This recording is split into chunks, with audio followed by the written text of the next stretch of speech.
countries right now are having a conference on how to prevent terrorism. Right now. So while these people are running around telling the world that Pakistan has done terrorism, the United States is having lunch with the man and organizing and trying to figure out how he can help them fight terrorism. I mean, which planet is the foreign minister sitting on? Like, please come down. I don't know where you are. Come down. You have flown off somewhere, right? The second thing, new normal. New normal is the chief architect of Pahalgam is having lunch with the President of the United States. New normal. Now there's another new normal. There's another new normal. Fantastic idea. I don't know whose it was. At the end of the operation, by the way, the operation is still going on.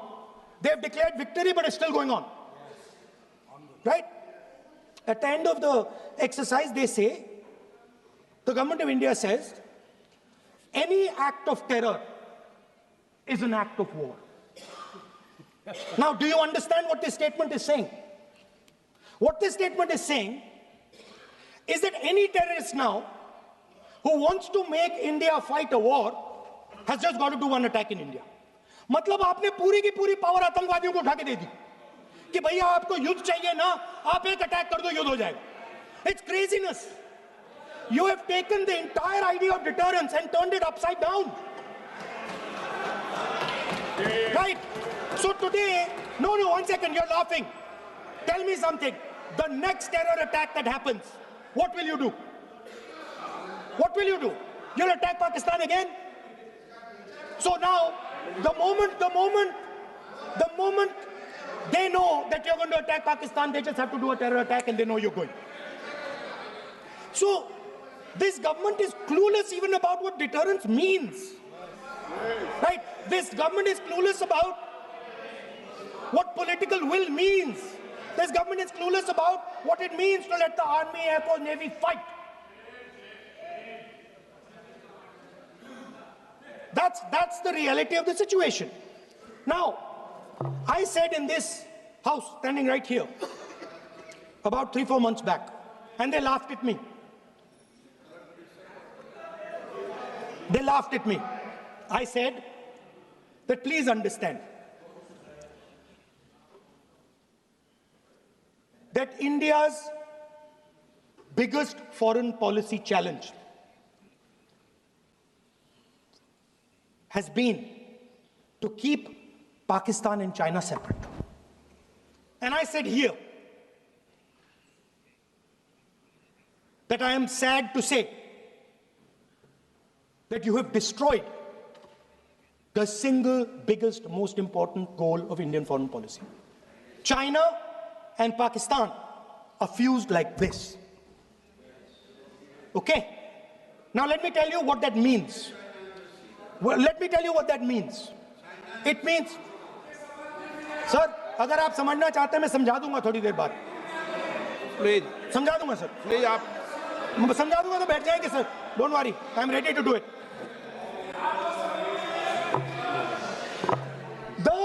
What happened actually, the truth of what happened, because I have to say that.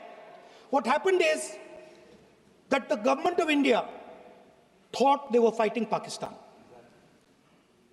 And when they arrived, they suddenly realized that they were not fighting Pakistan, they were fighting China and Pakistan. Yes. Meaning that the Pakistani army was attached. Pakistani Air Force was attached to the Chinese Air Force. And not only that, the doctrine of the Pakistani Air Force was completely changed. The information available to the Pakistani Air Force was completely changed. And the Chinese were feeding information, critical battlefield information, satellite information, targeting information to the Pakistanis. And if you don't believe me, one second. If you don't believe me, General Rahul Singh, during a FICCI event, May 11th, when the DGMO level talks were going on, Pakistan actually was mentioning, we know that you such and such important vector is primed and ready for action. I would request you to perhaps pull it back. And he says, so it is very clear they were getting live battlefield inputs from China.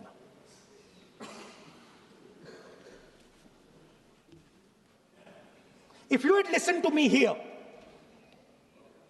you would not have lost those 5 planes. If you had listened to me and you had said that yes, the Chinese and the Pakistanis are fused,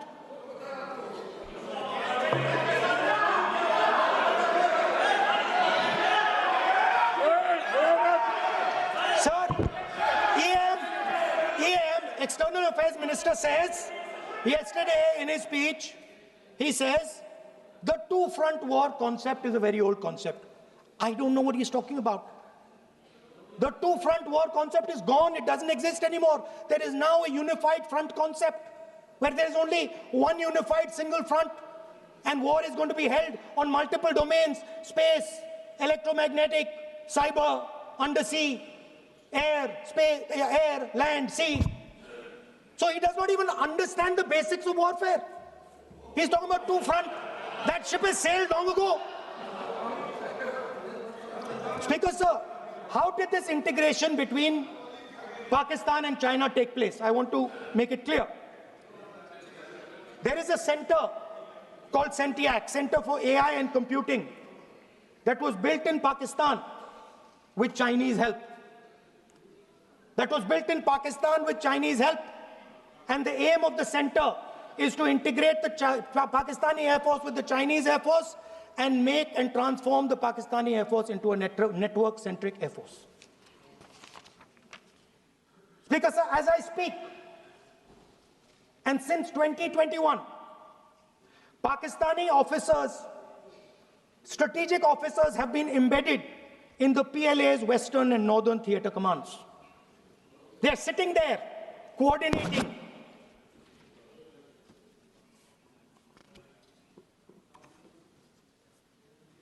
So it is important to understand that you did not have political will, that you did not give freedom of maneuver, but there is another problem. And the problem is that we are now facing not just China, not just Pakistan, but China and Pakistan fused as one militarily. Speaker, sir, it is dangerous in this time for the Prime Minister to use the forces to protect his image. It is dangerous for the country.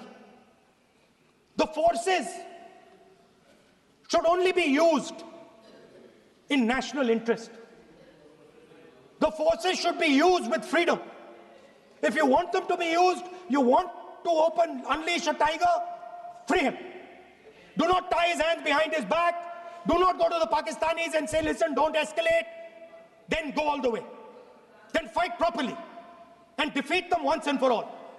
Don't have President Trump tell you that I have stopped the war 29 times. Have the courage to tell him, no, to hell with you. You can't stop any war. We're going to fight.